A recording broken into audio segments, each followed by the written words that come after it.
महत वाङ्मय में कहा गया है,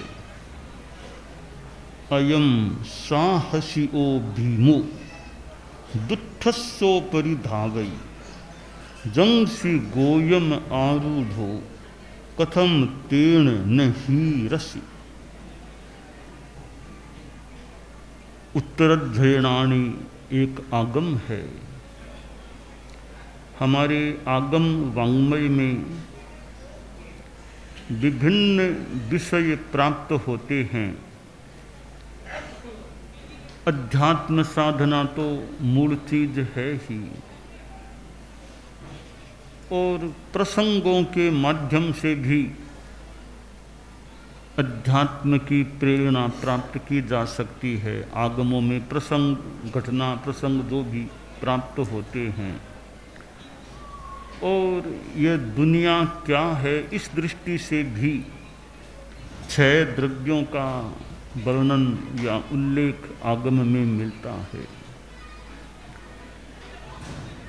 कहीं कहीं परिसंवाद या संवाद भी आगम में मिलता है, और संवाद के माध्यम से भी अच्छी ज्ञान की बातें आगम साहित्य में बताई गई हैं। उत्तराध्ययनानि यानी उत्तराध्ययन आगम में 23वां जो अध्ययन है उसमें भी परिसंवाद प्राप्त होता है। 2 ज्ञानी व्यक्ति वार्तालाप करते हैं, प्रश्नोत्तर करते हैं। हम आगम में देखें गौतम और भगवान महावीर का कितना परिसंवाद। भगवती सूत्र को देख लें, गौतम स्वामी और भगवान महावीर का तो कितना संवाद हमें मिलता है। 23वां जो अध्ययन उत्तराध्ययनानि उत्तराध्ययन का है, गौतम और कुमार श्रवण केशी का संवाद हुआ है। कुमार श्रवण केशी ने प्रश्न पूछे हैं और गौतम ने उत्तर दिए हैं।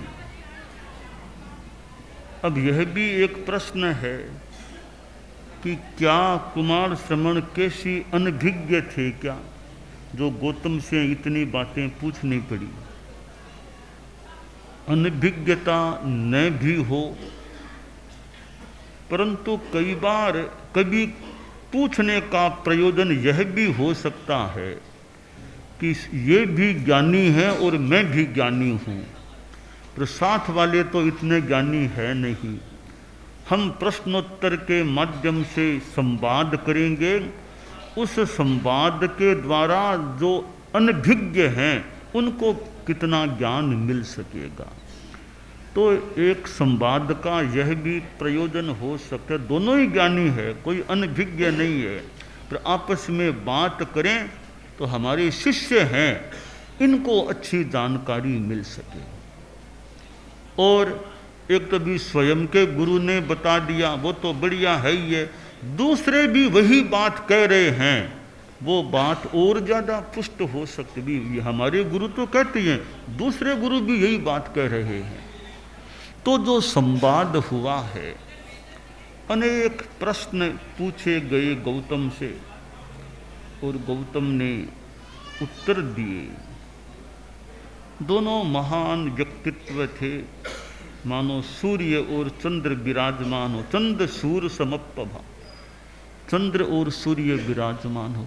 उन प्रश्नोत्तरों के क्रम में एक प्रश्न यह पूछा गया गौतम से कि गौतम, ये दुष्ट अश्व है, घोड़ा, दुष्ट घोड़ा है, ये हमारा मन है, इसको दुष्ट अश्व भी किसी अपेक्षा से कह सकते हैं, तो बहुत बढ़िया घोड़ा भी, कुलीन घोड़ा भी, इसे उत्तम जाति का अश्व भी वह बन सकता है।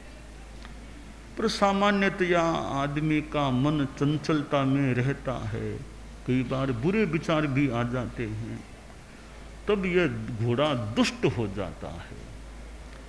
तो गौतम से प्रश्न किया गया कि गौतम, यह दुष्ट घोड़ा है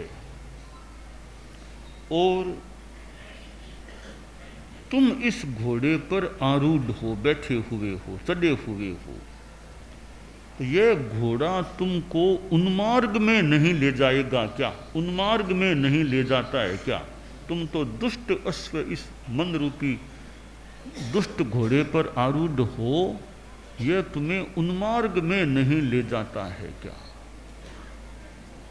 गौतम ने उत्तर दिया कि भी ये घोड़ा है,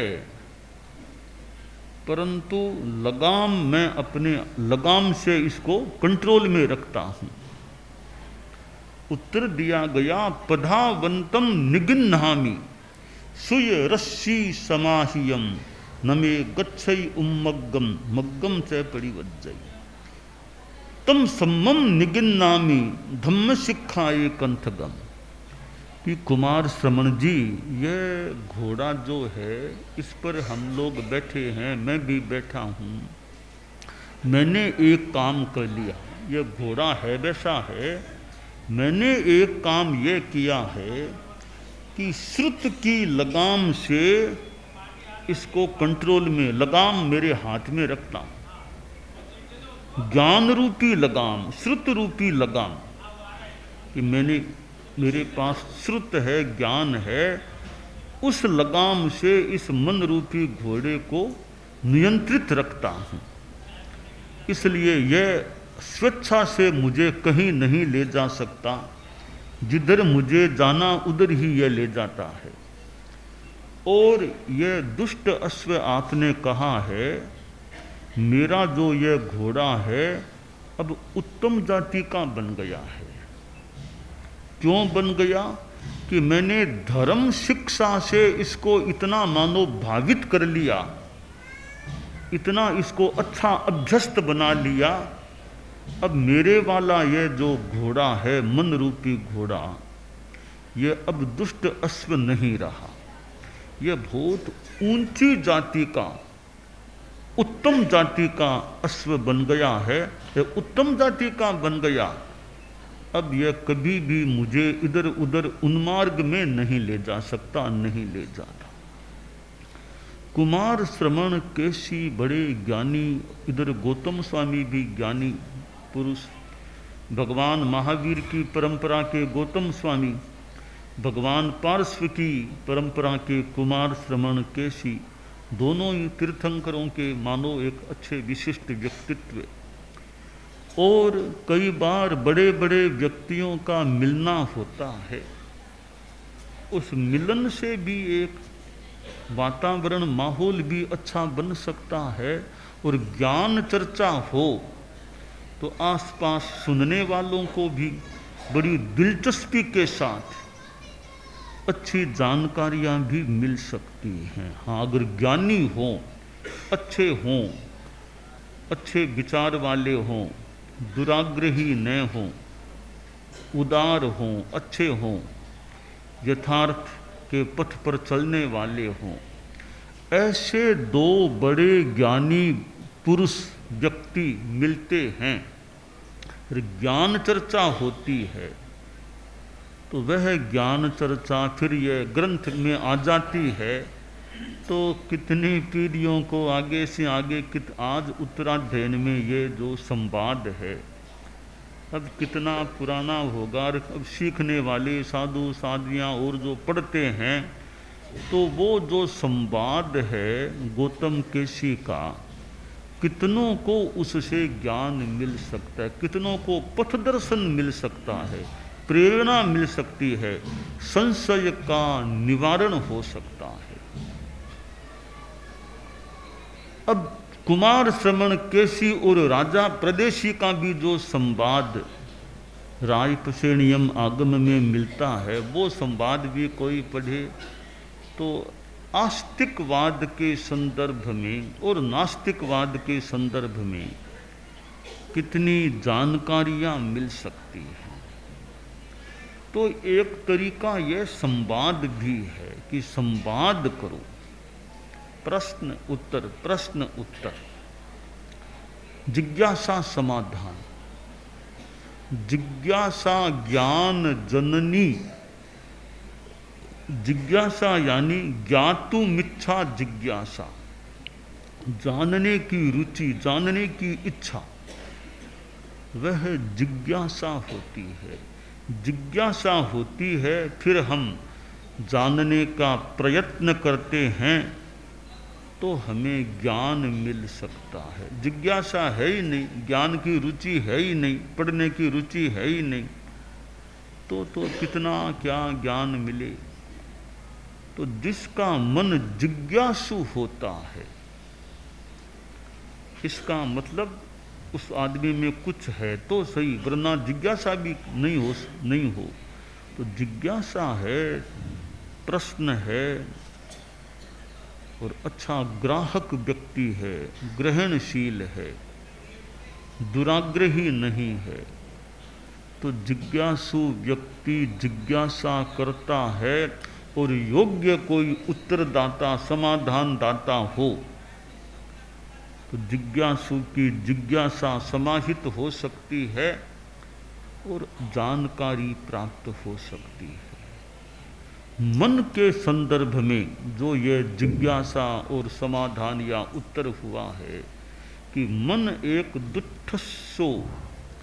दुष्ट अश्व है। अब दुष्ट अश्व भी है तो मन उत्तम जाति का अश्व भी बन सकता है। सबका मन दुष्ट अश्व है, यह कहना भी कठिन है। मन के दोनों पक्ष हैं। जहाँ एक पक्ष को उजागर किया गया पद्य में या दोहे में, मन लोभी, मन लालची, मन चंचल, मन चोर, मन के मते न चालिए, पलक पलक मन और। यह एक पक्ष मन का अच्छा उजागर किया गया कि मन की क्या स्थितियां है।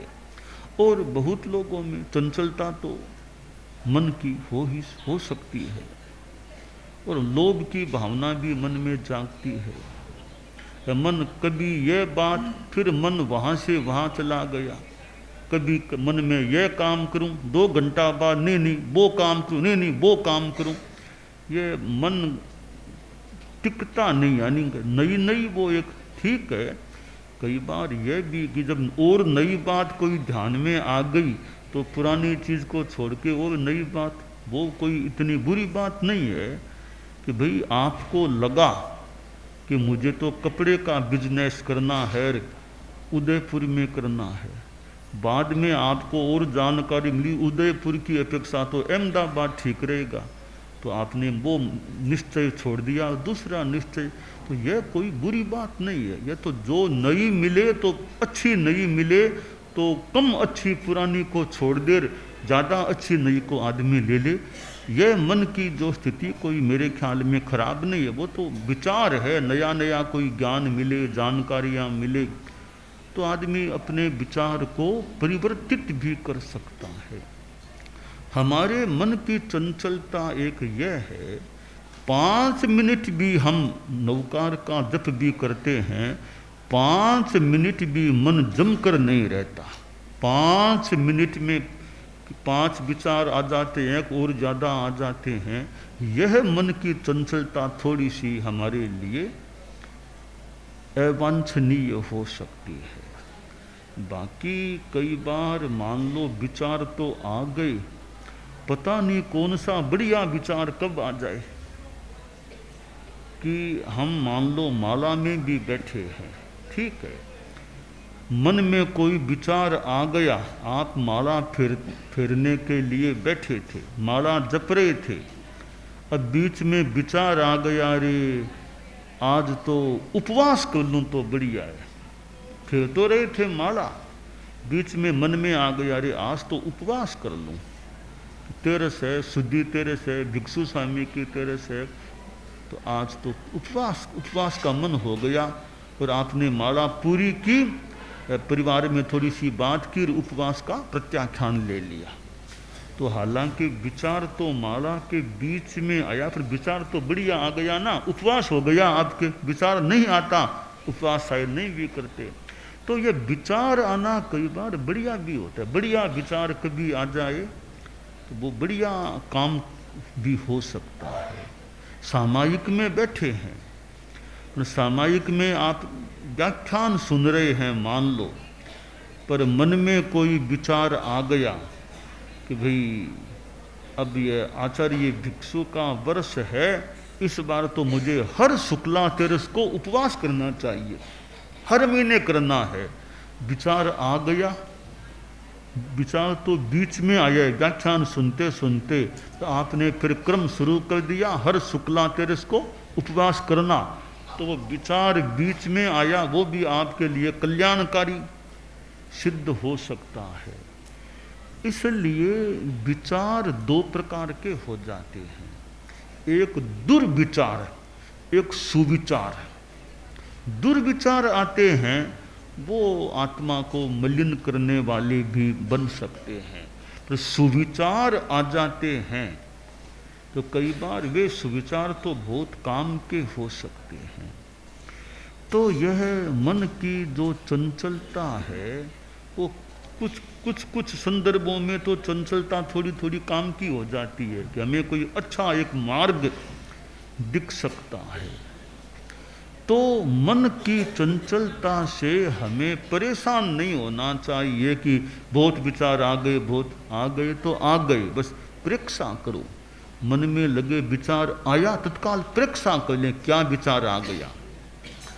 परीक्षा, विचार को देखना सीखें।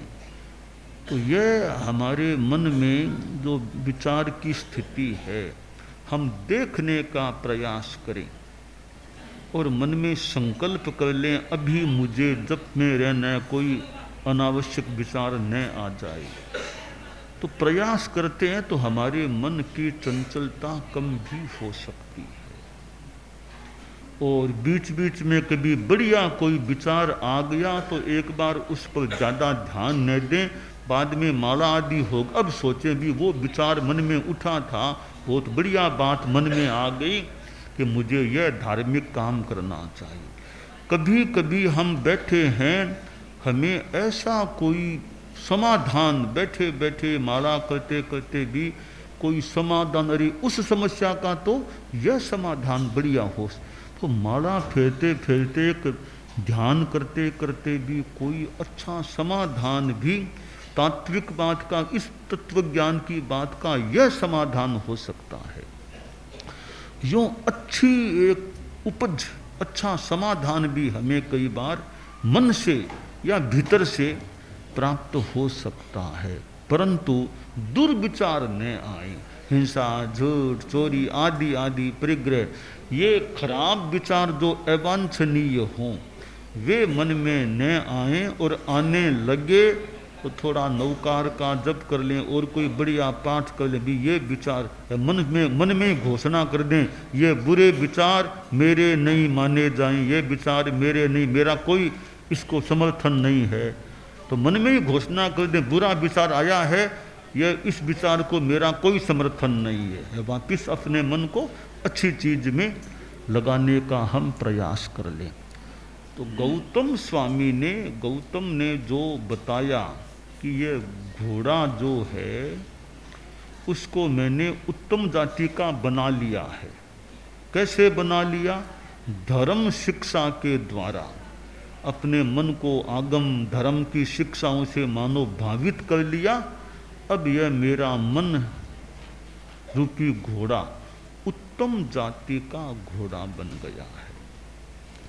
तो हम अपने मन को अच्छा बनाने का प्रयास करें कि बुरे विचारों को आ भी जाएं बुरे विचार, तत्काल उनको भी मन में घोषणा करें मेरा समर्थन नहीं इन विचारों को, ये विचार मेरे नहीं, मेरा समर्थन नहीं, मैं गलत बात को समर्थन नहीं दे रहा हूँ। तो फिर ये बुरे विचार आए निकल जाएं, आए निकल गए, हम साथ में जुड़ जाएंगे।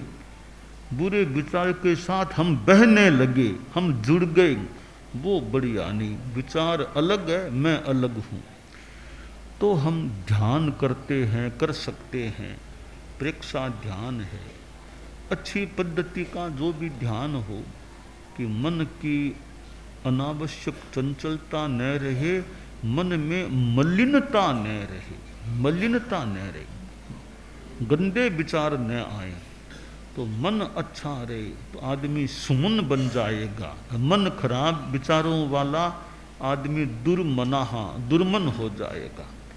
तो हम दुर्मन न बने, हम सुमन बने रहें, सुमन, अच्छे मन वाले बने रहें।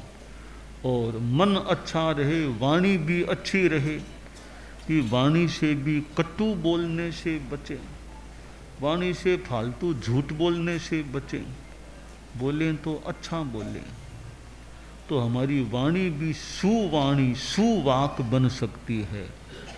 तो शरीर से भी अच्छा काम करें, बुरा काम न करें, शरीर भी उस संदर्भ में सुक्रिय, सुशरीर, अच्छा शरीर, अच्छी क्रिया वाला शरीर बन सकता है।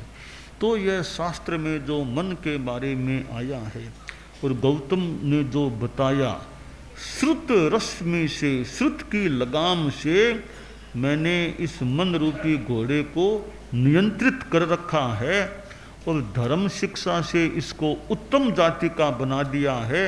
इसलिए यह घोड़ा मुझे उन्मार्ग में नहीं ले जाता, मैं सही मार्ग पर ही चलता हूँ। तो यह हमारे, हम भी अपने मन को अच्छा रखने का, मन की लगाम हाथ में रखने का यथोचित प्रयास रखें, यह काम्य है।